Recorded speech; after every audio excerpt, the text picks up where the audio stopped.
Assalamualaikum warahmatullahi wabarakatuh. Perkenalkan, nama saya Hayu Fadila Zakianti. Saya dari kelas 11 SMK Kesehatan Aras. Di sini, saya akan menjelaskan sedikit tentang sistem muskuloskeletal atau yang biasa kita tahu dengan otot dan tulang.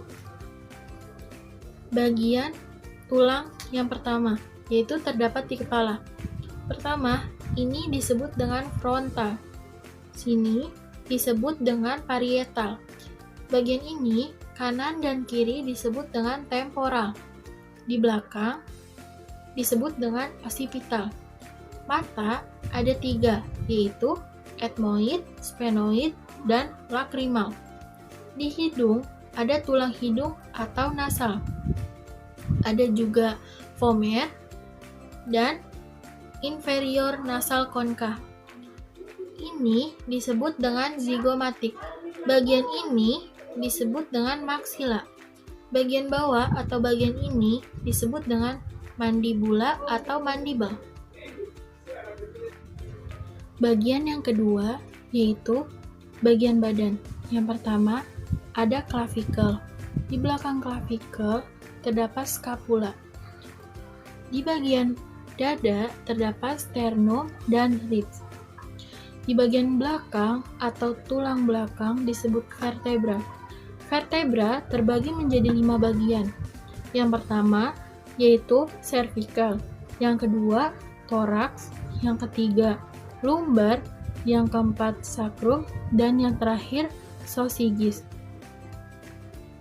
Di bagian bawahnya juga terdapat tulang panggul atau pelvis.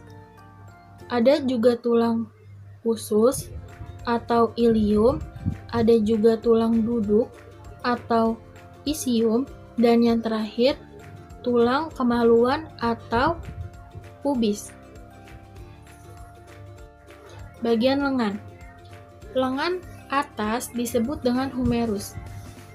Lengan bawah ada yang sejajar dengan kelingking disebut dengan tulang ulna. Yang sejajar dengan ibu jari disebut tulang radius.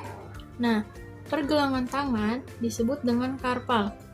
Telapak tangan disebut dengan metakarpal. Jari-jari tangan disebut phalanx. Bagian yang terakhir terdapat di bawah atau di kaki. Tulang yang pertama yaitu tulang paha, disebut femur. Tulang tempurung lutut disebut patella. Tulang kering disebut tibia. Tibia sejajar dengan ibu jari kaki. Tulang betis. Tulang betis sejajar dengan kelingking kaki. Dan ada di bagian kaki yaitu ada 3. Yang pertama yaitu pergelangan kaki. Pergelangan kaki disebut dengan tarsal. Telapak kaki disebut dengan metatarsal. Dan yang terakhir yaitu jari-jari kaki disebut dengan phalanx.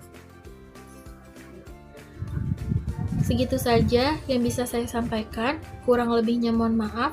Wassalamualaikum warahmatullahi wabarakatuh.